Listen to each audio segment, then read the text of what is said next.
রান্না করতে আসলাম বন্ধুরা। আজকে দেখো আমি এখানে ঝিঙে কেটে নিয়েছি। আজকে ঝিঙে আলু আর পেঁপে, এই যে লম্বা লম্বা করে।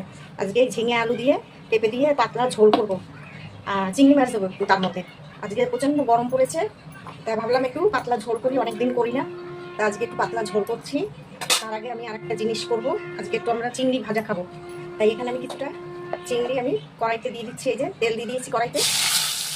এই চিংড়ি কটা একটু ভাজা খাবো। কি দিয়ে ভাজবো জানো তো? তোমরা দেখতে থাকো কি দিয়ে ভাজা করবো। এটা খেতে এতটা ভালো হয় কি বলবো। মানে এর মধ্যে চিংড়িটা আমি একটু হালকা আগে ভেজে নিই। খেতে অপূর্ব হয়, অপূর্ব, মানে বলে বুঝাতে পারবো না, এতটা ভালো হয়।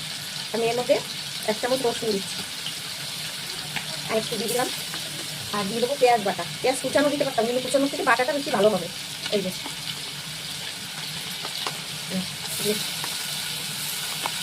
যেটুকু ছিল দিয়ে দিলাম। বাটা পেঁয়াজ বেটে নিয়েছি আমি, এটা দিয়ে দিলাম। আর দিয়ে দেবো একটু টমেটো বাটা। টমেটো বেটে নিয়েছি, এই যে এটা আমি 2 চামচ মতন দিয়ে দিলাম। আর গন্ধটা এত সুন্দর হবে কি বলবো। আর দিয়ে দেবো একটু কাঁচা লঙ্কা বাটা, এই যে একটু দিয়ে দেবো।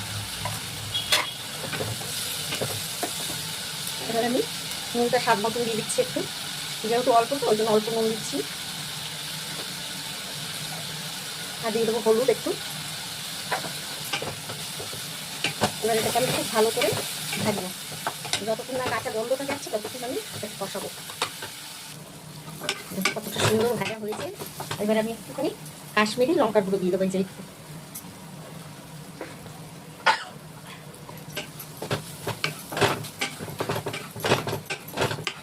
এই সময় গ্যাসটা কিন্তু একটু কমানো থাকবে, নাহলে এই মশলাটা পুড়ে যাবে। এটাকে গ্যাস সিম করেই ভাজতে হবে। আর আমি চিংড়ি মাছগুলো দেখছি তো এইভাবে ভেঙে ভেঙে দিচ্ছি।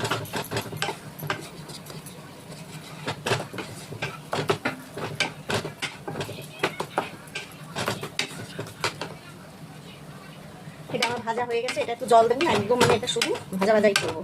এবার এটাকে আমি তুলে দিচ্ছি। কি সুন্দর হয়েছে। পুরো চিংড়ি মাছগুলো আমি একদম ভেঙে দিয়েছি। আর এটা গরম গরম ভাতে এতটা ভালো হয় খেতে। আমি এবার এটাকে তুলে দেবো। এই যে এইটাকে বলে চিংড়ি মাছ ভর্তা। বুঝেছো কত সুন্দর হয়েছে। গরম গরম ভাতে এটা খেতে খুব দারুণ হবে। এবার আমি এই কড়ার মধ্যেই, কড়াইটা আমি মানে গ্যাসটা অফ করিনি, আমি এই কড়ার মধ্যেই ঝিঙে আলুটা করে নেবো। এখানে আমি তেল দিয়ে দিচ্ছি। এই কড়ার মধ্যে আমি তেলটা গরম হয়ে গেছে, আমি এবার একটু চিংড়ি মাছ দিয়ে দিচ্ছি। চিংড়ি মাছটা দিয়ে রান্না করলে না খুব টেস্ট হয় আর কি খেতে। তাহলে একদম নিরামিষটা খেতে ভালো লাগে, বলবো না যে ভালো লাগে না, কিন্তু তবুও চিংড়ি মাছ যেহেতু ছিল হয় তাই দিয়ে দিলাম। একটুখানি হলুদ দিয়ে দিই, আর একটু নুন দিয়ে দিচ্ছি, পরে আবার দেবো। আর আমি এর সাথে আলুগুলো একবার ভেজে নেবো। আলুটা একটু এর সাথে কষিয়ে নেবো।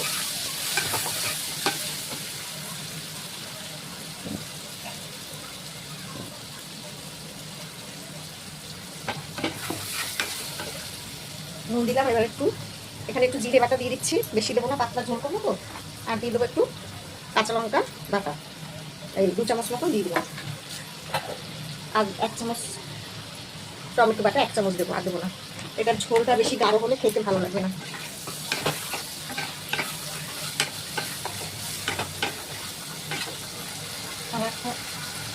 আর একটু হলুদ দিয়ে দিলাম, আর একটু কাশ্মীরি লঙ্কার গুঁড়ো দিলাম, খুব অল্প হইতে। আর এই ঝোলটা খুব ভালো লাগে খেতে। এখন গরম পড়েছে প্রচণ্ড, গরমে এরকম পাতলা ঝোল ঝিঙে খেতে খুব ভালো লাগে। এবার আমি ঝিঙে আর পেঁপেটা দিয়ে দিচ্ছি। এক কড়াই লাগবে, কিন্তু কমে যাবে এক্ষুনি। এবার নুনটা তো দেয়নি, এবার একটু নুন দিয়ে দিচ্ছি, স্বাদ মতো নুনটা দিয়ে দিলাম। আর ঝিঙে তো আমি মিষ্টি হয়, তাই জন্য হালকা একটু মিষ্টি দিচ্ছি, এই যে খুব বেশি দেবো না। এক কড়াই ছিল, কমে কতটুকু হয়েছে, আরও কমে যাবে। আর এই পেঁপে ঝিঙে আলু দিয়ে ঝোল কে কে পছন্দ করো কমেন্টে জানাবে, ঠিক আছে? না জানালে কিন্তু বুঝতে পারবো না তোমরা কেমন ভালোবাসো এই ঝিঙে আলুর ঝোল। আর একটু ঢাকা দেবো, তারপরে জল দেবো। এটা খুব একটা বেশি কষাবো না। এবার আমি গরম জল করেছি, গরম জলটা ঢেলে দেবো। এই যে এই জল গরমটা দিয়ে দেবো কিছুটা, বেশি করেই দিয়ে দিলাম, ঝোল রাখবো অনেকটা। এই ঝোলটা চুমুক দিয়ে খেতেও খুব ভালো লাগে, যেরকম ডাল চুমুক দিয়ে খায় সেরকমভাবে এটাও চুমুক দিয়ে খেয়ে নেবো। এতটা ভালো হয় এই ঝোলটা খেতে। এবার এটাকে ফুটবে ভালো করে। পেঁপে আর আলুটাই একটু সময় লাগবে সিদ্ধ হতে, ঝিঙে তো সিদ্ধ হয়ে যায় তাড়াতাড়ি। ঝোলটা হয়েছে, আমি এবার একটু ফোড়ন দেবো, ঝোল দিয়ে ফোড়ন দিয়ে বসাইনি তো, এবার একটু ফোড়ন দেবো, ঢেলে দিচ্ছি। তো বাটিতে ঢেলে দিয়ে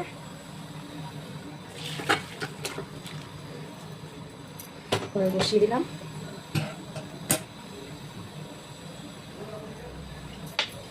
তেল দিয়ে দিচ্ছি।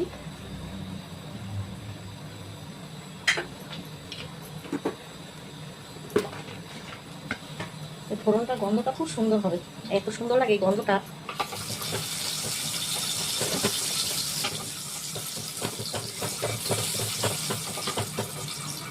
তেলটা একদম ভালো করে গরম হবে, তারপরে ফোড়নটা দেবো। আমি দিয়ে দেবো রাঁধুনি ফোড়ন। এই যে ফোড়নটা দিয়ে খুব সুন্দর একটা গন্ধ উঠছে। এই যে তেলটা আমার ফোড়নটা পুড়ে গেছে, এবার আমি এইটাকে ঢেলে দেবো। পেঁপে টেপে সব গলে গেছে, আলু একদম গলে গেছে, সব ভেঙে যাচ্ছে, পেঁপে গলে গেছে। হয়ে গেল আমার ঝিঙে আলুর ঝোল। কেমন লাগলো ভিডিওটা কমেন্ট করে জানাবে, ঠিক আছে? আর এইভাবে তোমরা করে খাবে, দারুণ লাগে খেতে এই গরমের দিনে এরকম পাতলা ঝোল। ঠিক আছে, রাখছি, আবার দেখা হবে।